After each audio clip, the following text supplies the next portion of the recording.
Quinn and the Joker have been really popular characters this year, and I decided instead of doing one or the other, why not do both? So I put together this hair and makeup look with both of them, and here's how I did it. So let's start from the very beginning. I went ahead, put my hair up so I could just focus on the makeup. I started out by applying the Joker's tattoos. I did the cheek, forehead, and hand. These kind of look a little bit more faded in the movie, so I did them first and then covered them a little bit with foundation later. And then it's time for the eyebrows. I covered my eyebrow using a glue stick layer, and once that was dry, I added powder and then another glue stick layer and powder. I did that several times until my eyebrow hairs were completely covered. My biggest tip for this is take the glue out as far as you can away from the eyebrow so it's harder to see where the crease is. After the final layer, I added some Salmon concealer over my eyebrow to cancel out the darkness.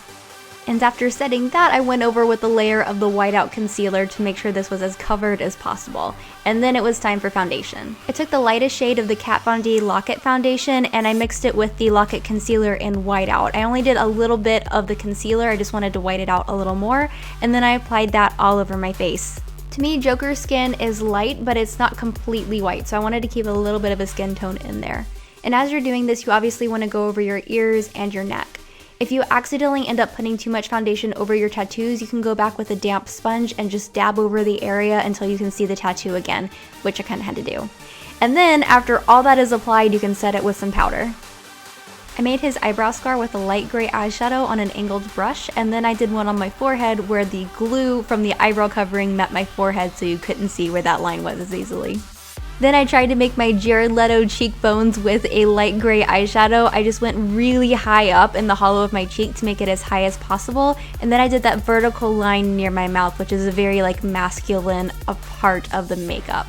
Then you also want to outline the side of your jaw. You want to make sure you're going under so it's not like a beard, but you definitely want to help chisel your jaw out again so you can achieve the Jared Leto sculptured face look.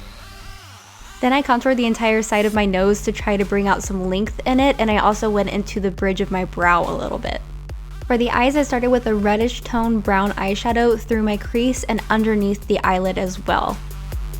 To make the grungiest smoky eye of all time, I took a really soft eyeliner and I lined my top lid and my bottom lid very thickly, and then I grabbed the NYX eyelid gloss. I put this on my top and bottom lid, and this makes everything just really slide around. So I grabbed a pencil brush and just spread it around, made as big of a mess as I could. You kind of put on a bunch of eyeliner and then you were out partying for 3 days in a row. I have no idea what that's like, but I'm assuming this is what it would look like if you did. I ended up adding another layer of eyeliner in there as well because it started to sheer out a little bit as I blended. But basically you get to just make a mess. Use your fingers, use a pencil brush, do whatever, just smear it everywhere, make it look crazy. Finally, for the lips, I used Kylie Cosmetics lipstick in Leo to underline my lips and make them look a little bit smaller. I also ended up topping it with a lighter red lipstick just to kind of make it a touch brighter. And that is the Joker's makeup. Let's move on to Harley Quinn. For Harley, I used the same foundation and concealer, but I used a lot more of the concealer in the mix so that the foundation was whiter and more full coverage. I thought that was really true to her makeup in the movie. It also helped separate the two sides of the face. Then I set everything with the translucent powder and moved on to some contour. I used a light gray powder to kind of contour my cheeks at their natural shallow point, which is a little lower than the Joker's. And then for my nose, I just outlined the top of the bridge and then around the nostril to give myself a little bit more of a cute girly nose on this side. I finished off the base by adding some hot pink blush to my cheeks, and then I went on to her little marks that she has on her face. I did her heart beauty mark, and then I wrote rotten across kind of the underside of the cheekbone, and you do this in all caps, and then I just put a dot on either side, and once it's done you add little kind of feet or caps to every straight and cornered edge, and that gives you the typeface that she has. And that is her little tattoo-y thing. Then for her eyes, I used a hot pink powder over the lid and into the crease and blended that out. Then I added it to the lower lash line, and then I dragged it down the face a little bit on either side of the heart beauty mark. And then I went in with a darker, redder pink and blended that closer to my lash line, but it still went a little bit up the lid and into the crease. I also added that to the lower lid as well. Then I used a bit of gel liner to create a small wing on the upper lid, and I lightly lined the outside of the lower lid. And then I went over all of that with a black eyeshadow and really smudged it out. Then I finished the eyes off with some mascara and false lashes on the top, and then moved on to the brows. For the brows, I went just a little darker than I normally would on my brows, and I made them look a little bit more arched than my brows normally are. Finally, I'm going to create really full red lips using ColourPop's lipstick in Bossy, and then I'm going over that with a lip gloss. She had kind of matte and glossy lips throughout the movie, but I thought the glossy looked great, and it also helped me do that little smudge that she has kind of throughout the movie. My very last step was to take half of her put-in necklace and glue it to myself using Spirit gum. It actually stayed really well. This was from Party City, and yeah, wasn't a problem at all. And that is the makeup done. Let's move on to hair.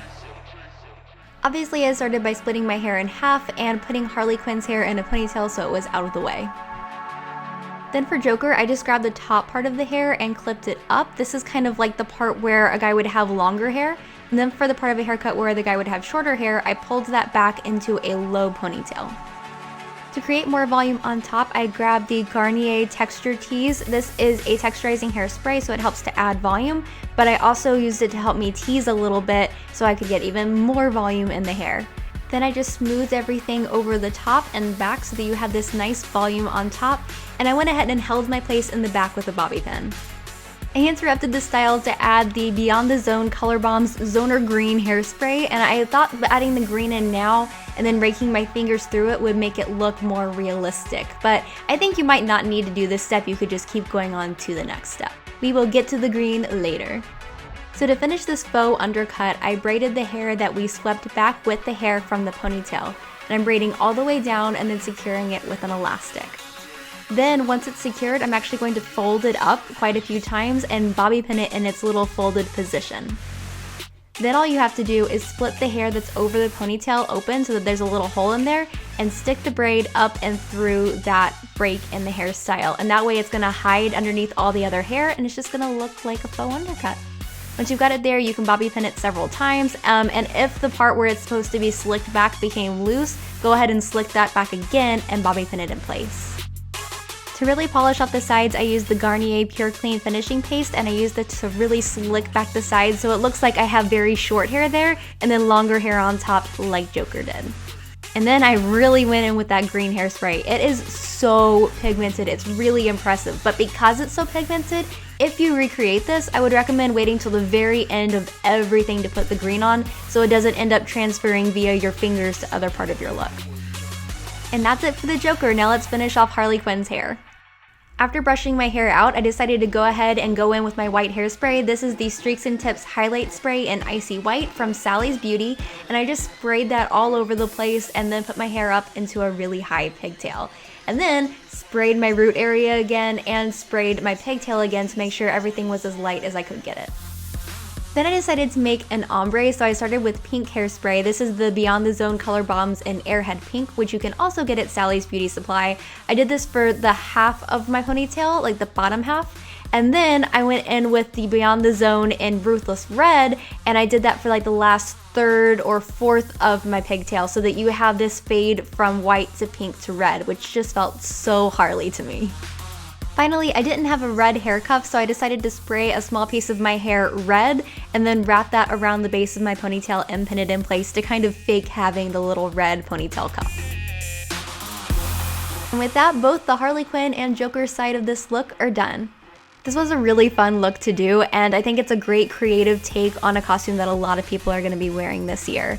So I hope you guys enjoyed it. Be sure to subscribe for more hair and makeup tutorials for every day, and I'll see you in my next video, which is going up next Saturday. I'll see you then. Mwah. Bye.